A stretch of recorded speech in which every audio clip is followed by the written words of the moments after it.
Chapter 549.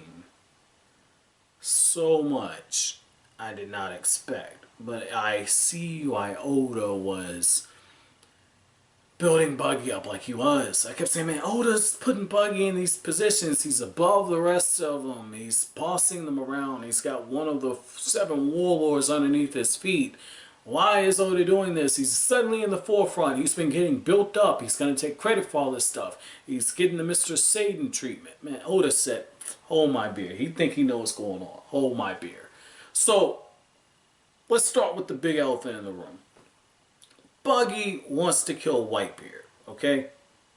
Jinbe overlooks this. And I think Jinbe is just like, Jinbe is able to compartmentalize. So, okay, I'll deal with Buggy later. This dude's weak. He's not going to take care of, he's not going to kill Whitebeard. That's not happening, okay? He knows that right now saving Ace is the main thing they need to be worried about. But then, you got this going on.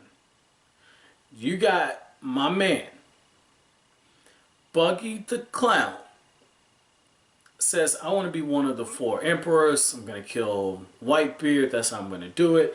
These men probably have a high bounty on their hands.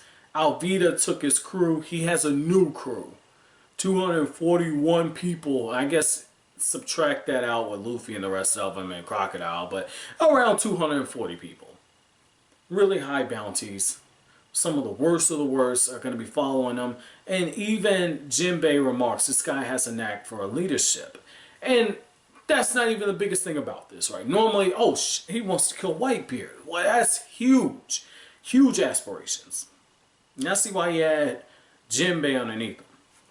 Okay. So it makes sense why he was bossing them around and, saying good work to Mr. One and Crocodile, because he's the brother of Shanks. That just threw me for a loop. It's like Oda just hit you with zinger after zinger after zinger after zinger in this chapter. I love chapters like this, by the way. But just so many of them, right? And then, that's not even the best part. We know that Buggy was a part of, not Shanks' crew, was a part of Roger's crew. We knew that. But now the Navy knows it. And they said, we've done research and we thought you were just a lowly upstart. And given where he was introduced into the series, you would think that he is a lowly upstart. And it's like, oh, he was on, Roger's ship, whatever, right? Shanks' brother now explains why he and Shanks used to butt heads so much. Like, it makes sense. I like what I saw here. But I just love the fact that all this is coming out. And it's just like, as more and more information comes out, the guys following Buggy, they're getting more and more excited.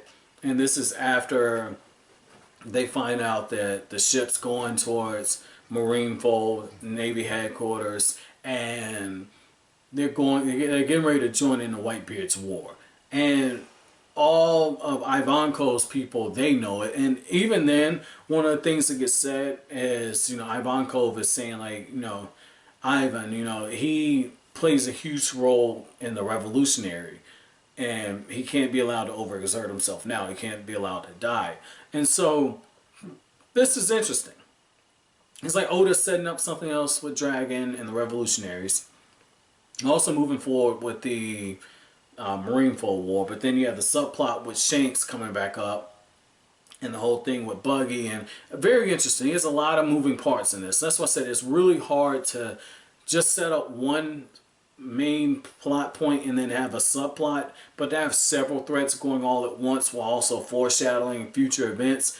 I really respect what I'm seeing here out of Oda. It just shows you, just like Togashi, there's a lot of meticulous planning that goes into each arc and each chapter. I really love it when I get series like this. I really, really love it. Like, this is really good. I cannot wait to get caught up because there's so many discussion videos I want to do. Like, I have so much I want to talk about, man. So, that being said, I like how Luffy picks up the phone and they say, this is the world government. Who am I speaking to? Luffy says, Luffy.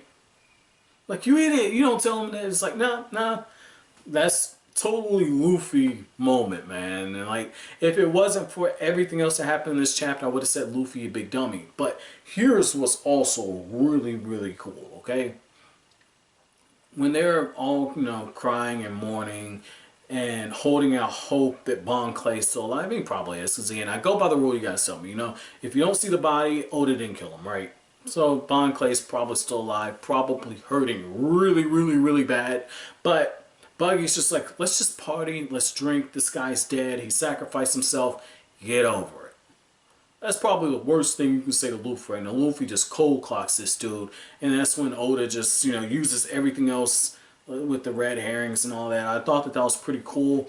And what I also like is how Jinbe, another foreshadowing of something that might be coming up in the future, or it's probably come up in the future. Jinbe is just like, I'll save that for later. And he's thinking about all along, and he says what happened now as well as in the past, and it's just like, what's Jinbe's connection to Arlong, and what does that have to do with Luffy? Why is he afraid to tell him? Like, am I missing something here? Oda's setting up more stuff. And then I like how when you get Crocodile and Jinbe, they're talking, and Jinbe's like, hey, I'll take that as a compliment when you say I'm nothing like the fishmen. Like, they're barbarians. They're barbaric. I get it. You know, I'm different. I'll totally take it. And you got Luffy just falling out on the floor because he's like, you're one of the 7 warlords. Why didn't you tell me? Holy cow. And just speaking of 7 warlords, in the SBS corner, Oda, the perversion is real here. Like, I thought Toriyama was a pervert. I thought Hiro Mashima was a pervert. Let me backtrack a little bit. Oda does some perverted stuff. He ain't on the Hiro Mashima level. Like, Hiro got some straight, like, he just goes for it, right? But Oda's close. Oh, so I was wondering, how the hell did Luffy not get detected when he snuck in with Boa Hancock? He was actually hiding underneath her skirt, inside of her dress, and Oda says, oh, but nothing happened. It's just like, nothing happened. Okay. Probably nothing happened, but you just implied that something could have happened if it had been anyone else. Like, I mean, just Oda's having fun with it, man. But what's really, really key about this chapter, and I'm gonna mimic my reaction, you know, I thought about buying a second camera and just record myself while I'm reacting, so I get moments like this. I can just, you know, insert it into it. But because, like, when I read the chapters, you know, a lot of times I'm stone faced reading through, and I might make comments here or there or whatever. That's why I don't do live reactions. But when you see Ace and he's being escorted up, literally, as soon as I turned the page, I said, oh, turn around. Eyes were all wide and everything. I was like, oh, shit. Like, if the chapter would have ended there, you guys would have seen it, because I cut the camera on and said, oh, shit. And I just talked about how shocked I was.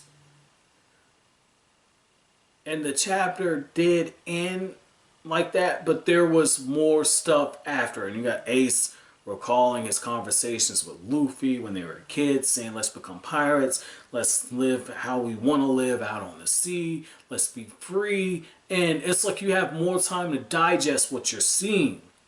And they're saying, open up the doors, open up the gates. And it's like, shit, Ace is dying. They're not going to get there in time. Like, wow. Wow. When you get those mandatory flashbacks like that, you can cue the onions. We got ninjas in this bitch chopping up onions. Like, it's about to get sad, man.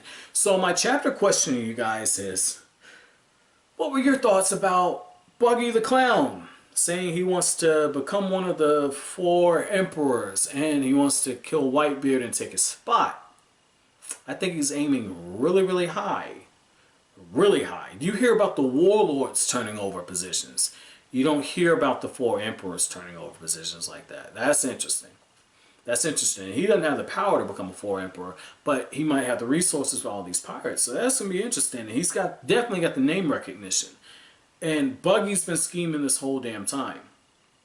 So I'm interested to see where that's going. But as always, guys, if you like anything I had to say, don't forget to comment, rate, subscribe, share. Thank you so much for watching the end of the video, guys. Have an awesome